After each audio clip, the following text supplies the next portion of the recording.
அன்பு உறவுகளுக்கு இனிய வணக்கங்கள். தனுசு ராசி அன்பர்களுக்கு சுக்கிர பெயர்ச்சி மிகப்பெரிய மாற்றத்தையும் மிகப்பெரிய முன்னேற்றத்தையும் திருப்பு முனைகளையும் உங்க வாழ்க்கையில ஏற்படுத்த போது தனுசு ராசியை பொறுத்த வரைக்கும் மூலம் 1, 2, 3, 4ஆம் பாதங்கள், பூராடம் 1, 2, 3, 4ஆம் பாதங்கள், உத்திராடம் 1ஆம் பாதத்தை உள்ளடக்கியது தனுசு ராசி.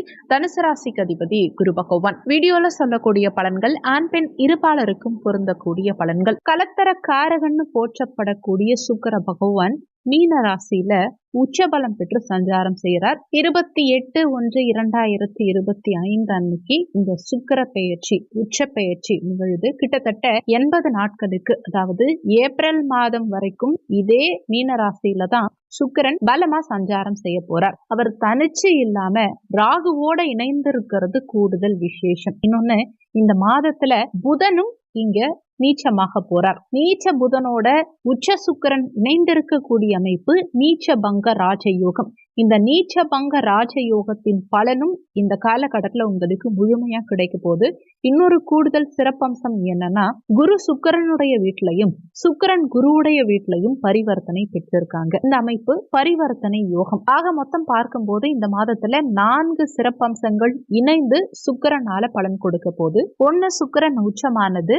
2வது ராகுவோட இணைந்த அமைப்பு. 3வது நீச்ச புதனோட இணைந்து நீச்சபங்க ராஜயோகத்தோட இருக்கிற அமைப்பு. 4வது குருவோட சுக்கிரன் பரிவர்த்தனை பெற்றிருப்பது. ஒரு ஜாதகத்துல சுக்கிரன் மட்டும் பலம் அமைஞ்சுட்டா அவங்களுக்கு சமுதாயத்துல மதிப்பு, மரியாதை, பெயர், புகழ், செல்வம், செல்வாக்கு, சொத்து சேர்க்கை, வாகன யோகம், நல்ல திருமண வாழ்க்கை, நினைத்ததை முடிக்கக்கூடிய அமைப்பு, இப்படி சகலமும் கிடைக்கும். ஓப்பனா சொல்லணும்னா ஜனவரி 28ஆம் தேதியிலிருந்து ஆல்மோஸ்ட் மே மாதம் வரைக்கும் உங்களுக்கு இந்த சுக்கிரனால யோக பலன்கள் மட்டுமே கிடைக்க போகுதுங்கிறது தான் உண்மை. எதிர்பாராத தன வருமானம், வண்டி வாகன யோகம், இடம் பூமி மனை வாங்குற யோகம், அசையும் அசையா சொத்து சேர்க்கை, வீடு கட்டுற யோகம், இது எல்லாத்தையும் சுக்கிரன் இந்த காலகட்டத்துல உங்களுக்கு கொடுக்க போறார். தனுசு ராசி என்பர்களுக்கு சுகஸ்தானத்துல சுக்கிரன் உச்சமாக போறார். பொதுவா சுகஸ்தானத்துல சுகபோக காரகனான சுக்கிரன் உச்சமாறது ரொம்ப விசேஷம். கேந்திரத்துல சுக்கிரன் உச்சமாறது ரொம்ப நல்ல பலன்களை கொடுக்கும். அதே நேரத்துல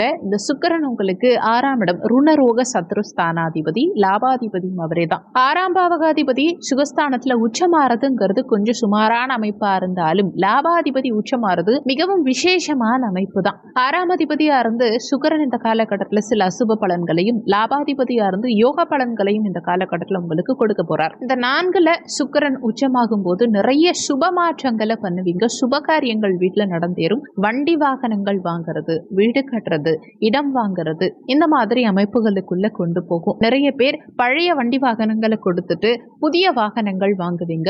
ஒரு சிலர் லோன் போட்டு புதுசா வண்டி வாகனங்கள் வாங்குவீங்க. ஒரு சிலர் கடன் வாங்கி சுப விரயங்கள் பண்ணுவீங்க. அதே மாதிரி வீடு கட்டுறதுக்கு ஸ்டார்ட் பண்றது, வீடு கட்ட லோன் போட்டீங்கன்னா அந்த லோனை அடைக்கிறதுக்கு உண்டான வழிமுறைகள் இந்த காலகட்டத்தில் பண்ணுவீங்க. ஒரு சிலர் வீட்டை ஏற்கனவே இருக்க வீட்டை அலங்காரம் பண்றதுக்காக விரயங்கள், சுப விரயங்கள் பண்ணுவீங்க. ஒரு சிலர் வீட்டை ஆல்ட்ரேட் பண்ணுவீங்க. ஒரு சிலர் ஆல்ரெடி இருக்க வீட்டை விட்டுட்டு வேற ஒரு வீட்டுக்கு ஷிஃப்ட் ஆகுறது. ஆனா இதுல ஒரு சில நெகட்டிவ்ஸும் இருக்கு. என்னன்னா, இங்க சுக்கிரன் தனிச்சு இல்லாம ராகு ஏற்கனவே இங்க சஞ்சாரம் செஞ்சுட்டு இருக்கார். அதுலயும் மார்ச் 29ஆம் தேதிக்கு பிறகு சனியும் இங்க இணைவு பெற போறார். இன்னொன்னு, மார்ச் மாதத்துல சுக்கிரன் வக்ரமாக போறார். இதுவும் கொஞ்சம் சுமாரான பலன்களை தான் கொடுக்கும். ராகுவோட இணைந்த சுக்கிரன் ஒரு விஷயத்தை சிம்பிளா முடிக்க விட மாட்டார். எதையுமே கொஞ்சம் எக்ஸ்பாண்டபிளா கொண்டு போகும். பெருசா ஆசைப்பட வைக்கும், பெருசா கடன் வாங்க வைக்கும். நீங்க சின்னதா ஒரு விஷயம் பிளான் பண்ணுவீங்க, ஆனா அது பெருசா போய் முடியும். நீங்க ஒரு 1000 ரூபாய் இன்வெஸ்ட்மெண்ட் பண்ணணும்னு நினைப்பீங்க, ஆனா இன்னும் கொஞ்சம் இன்வெஸ்ட்மெண்ட் பண்ணலாம், இன்னும் கொஞ்சம் இன்வெஸ்ட்மெண்ட் பண்ணலாம், கொஞ்சம் பெருசா பிளான் பண்ணலாம் அப்படின்னு யோசிச்சு ஒரு சிலர் கடன் வாங்கி இன்வெஸ்ட்மெண்ட் பண்ணுவீங்க. ஃபைனலா நம்ம பார்க்கும்போது இவ்வளவு பெரிய பட்ஜெட் தேவையே இல்லையே அப்படின்னு யோசிப்போம். ஒரு வீடு கட்டுறதுக்கு கூட சரி, இந்த காலகட்டத்தில் நீங்க வீடு கட்ட ஸ்டார்ட் பண்றீங்கன்னா சின்னதா 20 லட்சத்துல பிளான் பண்ணிருப்பீங்க, ஆனா வீடு கட்டுறதுக்கு பிளான் பாத்தீங்கன்னா ஒரு 40 லட்சத்துக்கு போடுவீங்க. பட்ஜெட் உங்ககிட்ட வெறும் 20 லட்சம் தான் இருக்கும். அந்த மாதிரி பெருசா ஆசைப்பட வைக்கும், பெருசா எதையுமே யோசிக்க வைக்கும். இந்த காலகட்டத்தில் கடன் வாங்கி ஏதாவது ஒரு விஷயத்த நீங்க பண்ணணும்னு நினைக்கிறீங்கன்னா என்னன்னா கொஞ்சம் லிமிடேஷன்ஸ் வச்சுக்கோங்க. உங்க தகுதிக்கு ஏத்த மாதிரி கடன் வாங்குங்க. ஆசையா இருந்தாலும் உங்க தகுதிக்கு ஏத்த மாதிரி பண்ணுங்க. ஆசையா இருந்தாலும் உங்க தகுதிக்கு ஏத்த மாதிரி ஆசைப்படுங்க. பெருசா ஆசைப்பட்டு உங்க தகுதியை மீறி கடன் வாங்கிட்டு பின்னாடி காலத்துக்கும் கடன் கட்டுற மாதிரி சூழல்ல கொண்டு போகும். அதனால ஆசைப்படுறதா இருந்தாலும் தகுதிக்கேற்ப ஆசை தேவை. விரலுக்கேற்ற வீக்கம்ங்கிறத தயவு செஞ்சு மனசுல வச்சுக்கோங்க. எதுலையும் அகலக்கால் வைக்காதீங்க. முடிஞ்ச வரைக்கும் எந்த விஷயத்தையும் கடன் வாங்கி பண்ண வேண்டாம். ஒரு பர்த்டே செலிப்ரேஷனா இருக்கட்டும், ஒரு கல்யாணம் ஆகட்டும், அதுக்காக பெருசா கடன் வாங்கி செலவு பண்ணிட்டு பின்னாடி ஃபீல் பண்ணாதீங்க. ஏன்னா ராகுவோட இணைந்த சுக்கிரன் பல மடங்கு செலவுல இழுத்து விட்டுருவார். அதனால எந்த அளவுக்கு புத்தி சாதுரியத்தை பயன்படுத்தி சிக்கனமா ஒரு விஷயத்தை செலவு பண்ணணும்னு நினைக்கிறீங்களோ அந்த அளவுக்கு உங்களுக்கு நல்லது. ஏதாவது சுபகாரியம் பண்ண போறீங்க, சுபவரியங்கள் பண்ண போறீங்க, அதுக்கு கடன் வாங்கி பண்ணலாமான்னா தாராளமா பண்ணலாம். ஆனா உங்க சக்திக்கு ஏத்த மாதிரி பண்ணிக்கோங்க. மற்றபடி இந்த காலகட்டம் ஒரு சுப மாற்றத்துக்கான ஒரு அடித்தளத்தை நிச்சயமா ஏற்படுத்தும். ஃபேமிலியில நிறைய சுபகாரியங்கள் செய்யற அமைப்புகளை கொடுக்கும். வீட்டுல கண்டிப்பா நல்லது நடக்கும். ஆனாலுமே இங்க தாய் ஸ்தானம் இல்லையா, இங்க ராகு இணைந்திருக்கார். மார்ச் 29ஆம் தேதிக்கு பிறகு சனியும் இங்க வந்தினையும் காரணத்தினால அந்த பீரியட்ல மார்ச் மாதம் போல வக்ரகதியில இருப்பார் இல்லையா சுக்கிரன். அதனால தாயுடைய உடல் நலத்துல கூடுதல் அக்கறை அவசியம் தேவைப்படும். தாயுடைய உடல் நலத்துல அடிக்கடி சின்ன சின்ன உபாதைகள் ஏற்பட வாய்ப்பு இருக்கு. தாய்க்கு மென்டலி கொஞ்சம் பிரஷர் இருக்க மாதிரி ஃபீல் ஆகும். மற்றபடி தாயுடைய சப்போர்ட் உங்களுக்கு பரிபூர்ணமா கிடைக்கும். அவங்களுடைய உடல் நலத்துல மட்டும் கூடுதல் அக்கறை எடுத்துக்கோங்க. ஒரு சிலருக்கு உங்களால தாய்க்கு ஏதாவது மன வருத்தங்கள் ஏற்படலாம். அதனால முடிஞ்ச வரைக்கும் தாய்கிட்ட அனுசரித்து நடந்துக்க முயற்சி செய்யுங்க. உங்க கோபத்தை காட்டாதீங்க. கடந்த காலகட்டங்கள்ல ஒரு அன்கம்ஃபர்டபுளான சிச்சுவேஷன்ஸ் ஒரு சிலருக்கு இருந்திருக்கும். நம்ம இருக்கிற இடத்துல ஒரு அன்கம்ஃபர்டபுள் சிச்சுவேஷன் இருந்திருக்கும். பிடிக்காத இடத்துல கடமையான ஏதோ ஒரு விஷயத்துக்காக நம்ம அங்க போய் லாக் ஆகியிருக்க மாதிரி ஒரு சூழலை கொடுத்திருக்கும். சிம்பிளா சொல்லணும்னா நமக்கு செட்டே ஆகாத இடத்துல கடந்த காலகட்டத்தில் நம்ம டிராவல் பண்ணியிருப்போம். ஆனா இங்க சுக்கிரன் உச்சமாறதுனால எல்லாத்தையும் நமக்கு கம்ஃபர்டபுளா கன்வெர்ட் பண்ணி கொடுக்கும். இனிமே ஒரு சேஃப் ஜோன்ல நீங்க டிராவல் பண்ணுவீங்க. இன்னொன்னு சுகஸ்தானாதிபதி 6ஆம் பாவகத்திலையும் 6ஆம் பாவகாதிபதி சுகஸ்தானத்திலையும் பரிவர்த்தனை பெற்று பரிவர்த்தனை யோகத்தோட இருக்காங்க இல்லையா. அப்போ கண்டிப்பா கடன் வாங்கி ஏதாவது சுப மாற்றங்கள் பண்றதுக்கு முயற்சி பண்ணுவோம். அதுல எந்தவித மாற்று கருத்தும் இல்லை. இருந்தாலும் 6ஆம் அதிபதி 4ஆம் பாவகத்துல இருக்கிறதுனால தாயுடைய உடல் நலத்துல கூடுதல் அக்கறை கண்டிப்பா தேவை. இந்த காலகட்டத்துல லாபாதிபதி சுகஸ்தானத்துல உச்சமாறாரு இல்லையா. இப்போ பணம் சம்பாதிக்கணும், லைஃப்ல பெரிய ஆளா வரணும், நல்ல முன்னுக்கு வரணும், அப்படி சிந்தனை ஓட்டங்கள் பொருளாதாரம் சார்ந்த வகையிலேயே இருக்கும். சம்பாதிக்கிறது சம்பந்தமான எண்ண ஓட்டங்கள் அதிகம் இருக்கும். வீடு இல்லாதவங்களுக்கு வீடு கட்டணுங்கிற எண்ணம் வரும். இடம் இல்லாதவங்களுக்கு இடம் வாங்கணுங்கிற எண்ணம் வரும். லாபாதிபதி உச்சமா இருக்கிறதுனால பணம் சம்பாதிக்கிறதுக்கு என்னென்ன முயற்சிகள் எல்லாம் எடுக்கணுமோ அந்த முயற்சிகள் எல்லாம் எடுப்போம். அதுவும் முயற்சி ஸ்தானத்துல முயற்சி ஸ்தானாதிபதி சனி ஆட்சி பலம் பெற்று உட்கார்ந்து இருக்காரு இல்லையா,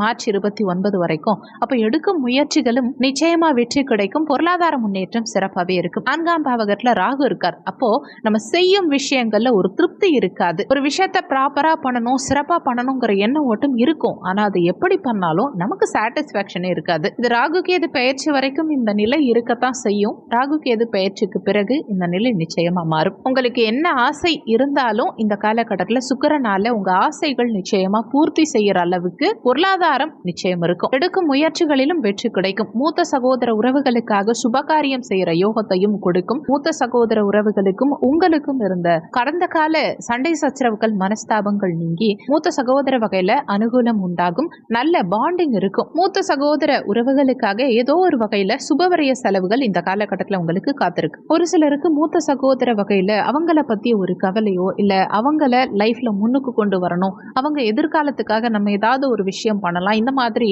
ஏதோ ஒரு தாட்டுங்கிறது மூத்த சகோதர வகையில உங்க மைண்ட்ல இருந்துட்டே இருக்கும். ஆனா ராகுவோட இணைந்த சுக்கிரன்கிறதுனால மூத்த சகோதர உறவுகள் வழியில அவங்களுடைய உடல்நலம் சார்ந்த விஷயத்திலையும் சற்று அக்கறை எடுத்துக்கணும். மற்றபடி பெருசா மைனஸ் ஒன்றும் இல்லை. இன்னொன்னு லாபாதிபதி உச்சமாகி தொழில் ஸ்தானத்தை பார்க்கிறார் தன்னுடைய சமசப்தமா பார்வையா. இங்க ஏற்கனவே கேது இருக்கார். புதனுடைய வீட்டுல கேது இருக்கிறதே விசேஷம்.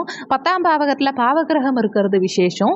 உச்ச கிரகம் அதுவும் லாபாதிபதி உச்சமடைந்து இந்த கேதுவை பார்க்கறதும் விசேஷம். ஏற்கனவே குருவும் இந்த கேதுவை பார்த்து சுபத்துவம் அடைகிறார் கேது. ஆக மொத்தம் பார்க்கும் போது இந்த ஜீவனஸ்தானம் தொழில் ஸ்தானம் 10ஆம் பாவகம் ரொம்பவே சுபத்துவம் அடையுது. இவ்வளவு நாளா நிச்சயமா தொழில் ஸ்தானம் கொஞ்சம் வீக்கா வீக்கா தான் இருந்துச்சு. ஆனா இப்போ தொழில் ஸ்தானம் மிகவும் பலமா இருக்கும் காரணத்தினால தொழில் உத்தியோகத்துல மிகப்பெரிய முன்னேற்றம் இருக்கும். சொந்த தொழில் பண்றவங்களுக்கு நல்ல லாபங்கள் இந்த காலகட்டத்துல பெருகும். அதே மாதிரி ஏற்கனவே வேலை இல்லாம புதிய வேலை வாய்ப்புக்காக காத்துக்கிட்டு இருக்கக்கூடிய தனுசு ராசி அன்பர்களுக்கும் புதிய வேலை வாய்ப்பு கிடைக்கும். இங்க எதிர்பார்த்ததை விட நல்ல சம்பளத்தோட நல்ல ஒரு சேஃப் ஜோன்ல இருக்கக்கூடிய சிறப்பான உத்தியோக வாய்ப்புகள் இந்த காலகட்டத்துல கிடைக்கும். நீண்ட காலமா இடமாற்றத்துக்காக காத்துக்கிட்டு இருக்கவங்களுக்கும் பாசிட்டிவான இடமாற்றம் இருக்கும். சம்பள உயர்வு இருக்கும். ஓன் பிசினஸ் பண்றவங்களுக்கு தொழில அபிவிருத்தி செய்யறதுக்கான யோகம் பிறக்கும். தொழில் வகையில கடந்த காலகட்டங்கள்ல இருந்த டல்னஸ் நீங்கி ஒரு மந்தத்தன்மை நீங்கி தொழில் சிறப்பா முன்னேற்றகரமான நிலையில போகும். அடுத்து தொழில இன்வெஸ்ட்மெண்ட் பண்ணணுங்கிற ஐடியா இருந்தா